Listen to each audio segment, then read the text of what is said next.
Hi everyone, welcome to the Zen Studio. I'm Brett Music Builds. Today we're going to be looking at Pack 16 of the Enterprise D from FanHome.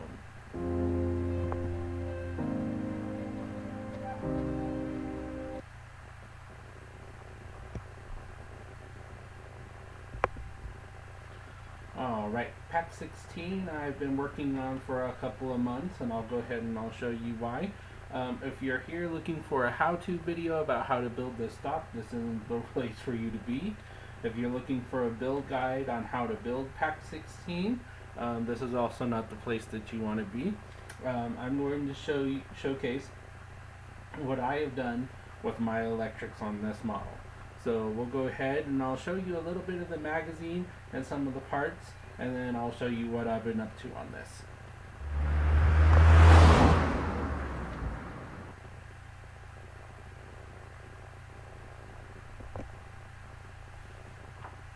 Alright, so Pack 16 was a really exciting pack. It stages 59 to 62. We're working on some lower hull panels, but we did get to finish our warp nacelle. I'll show you this at a later date because this is down here and it's all wrapped up, so I don't have it out right now. Lower panels, battery box for the nacelle,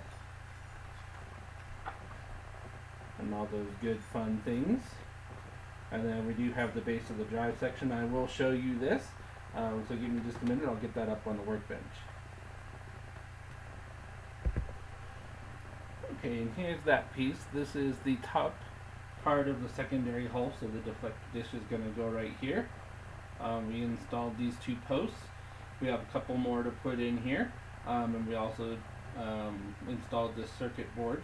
I am going to be using this circuit board in the drive section because there are a couple of lights that I'm going to be doing in this drive section, but this is where we leave the drive section at the end of Pack 16.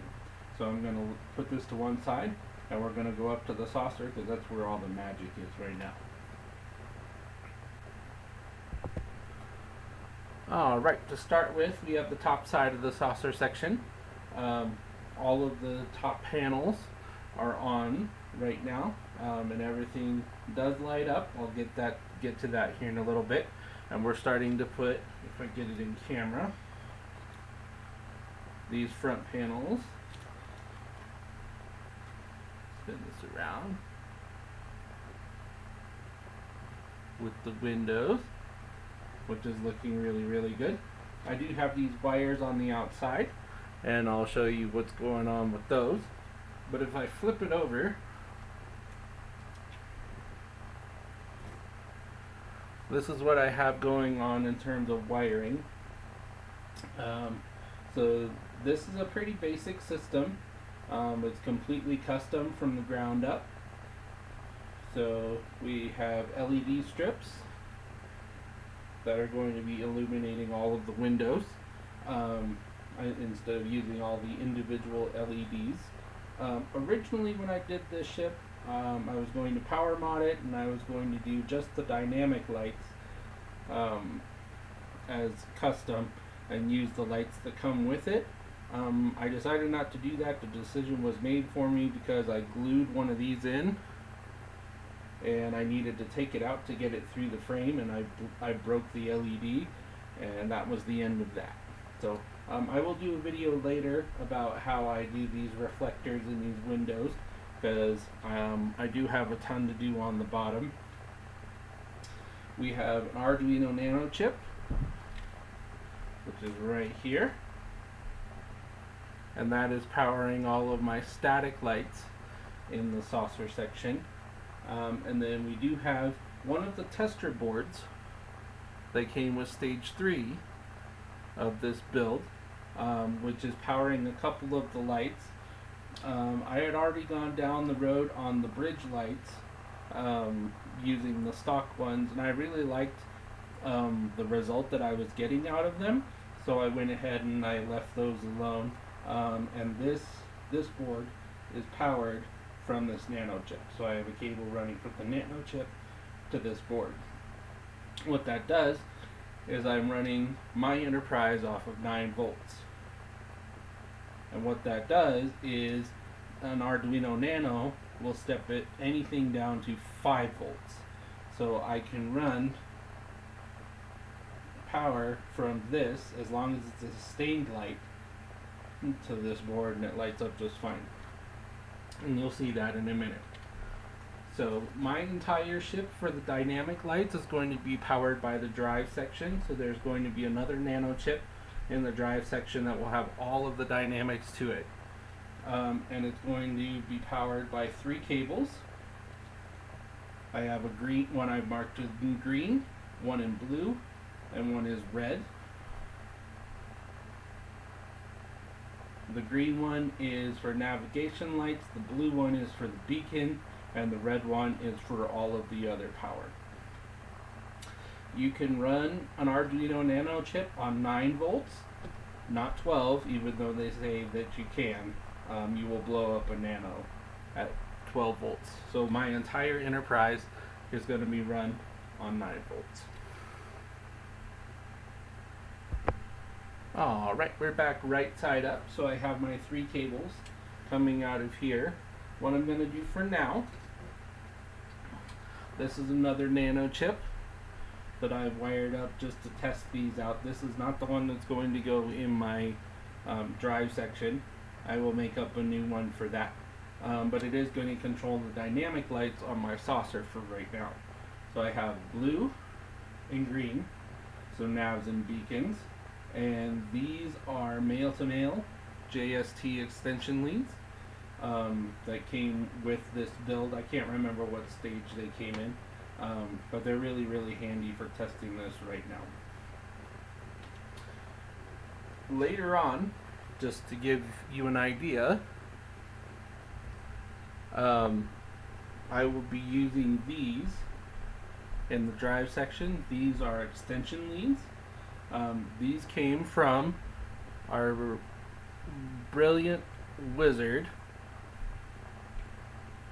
over at Mike Lay Mods. Let me find his QR code here. Oh, I don't have it on this one. That's okay. I'll put a link to it in the video description. These actually came from the Ghostbusters Ecto-1 power mod. They were the wrong way around. We needed 2 female and 1 male, and they're the opposite way around. But this is going to help me really, really tidy up my cables in the drive section. So more on that to come.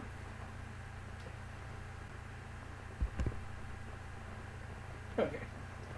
So now we're going to connect these up. So this is the blue one, which is going to be the beacon.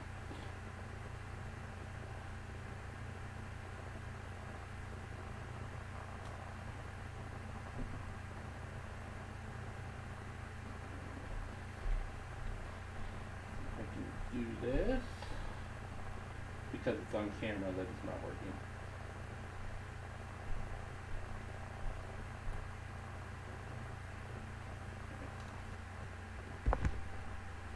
Okay, so I've turned the overhead lights down just a little bit.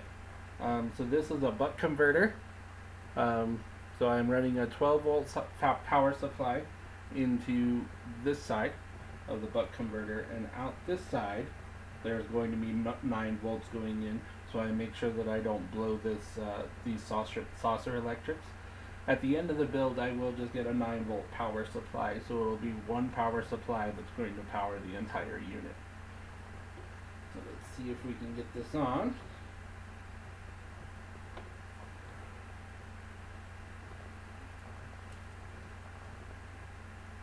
And as you can see, all of the sustained lights are working. I have blue lights in my arboretum, which is coming out really, really nice.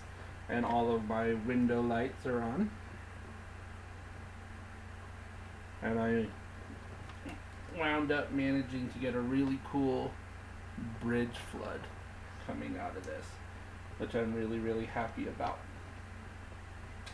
For the dynamic lights, we're going to take this end of the buck converter and we're going to plug it into our nano chip, which has come out. Let's see if I can get this back. There we go. The nano is on. As you can see, my bridge beacon is flashing. And these are going to be my 2 navigation lights on either side. Get those in camera. There we go. These didn't flash in the show, but I decided I wanted them to, and this one here in the front is going to remain static.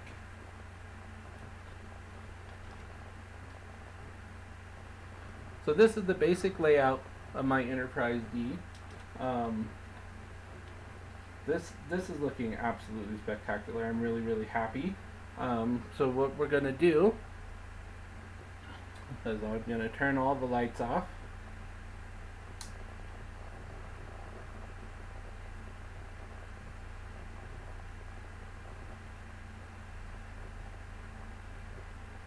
And there's some light leaks to deal with and things like that, but I'm gonna leave that until the end to see how it all tightens together when it's all said and done. But this is where we're looking. I'm really happy with these electrics and how they've come out. It looks really nice. These lights here and here will be the rear navigation lights on the bottom, but I have them taped and secured to the top so I don't break them, in theory, hopefully. So I hope you like that video. I really like these blue Arboretum windows too. I think those just really came out nice. I'm really excited to see how this comes through in the end when this build is finished, because I think it's going to look really good, even though we might have a light week or two in it. But I think it's really good. If you want to get this for yourself, I think it's been made unavailable by FanHome as of right now. But we do hope that it'll come back around, because it is a really great build, even if you go with the standard build without any of the modifications that I have done. So there's FanHome's link and a link to the Enterprise D as well. Please, if you want to see more of this, I will start to put this on the channel with Pack 17, so we will go ahead and get that done. But I wanted to get this Pack 16 done before we did that, to make sure that everything was working and I didn't have any failures. So I'm really excited about this. Thank you so much for watching. Like, subscribe, get notifications, and help support the channel. We're just getting started over here on the Zen Studios workbench, and I really hope that we can make this go onward and upward into the new year. So take care, make sure you get some modeling done on your weekend, and we will catch you next time.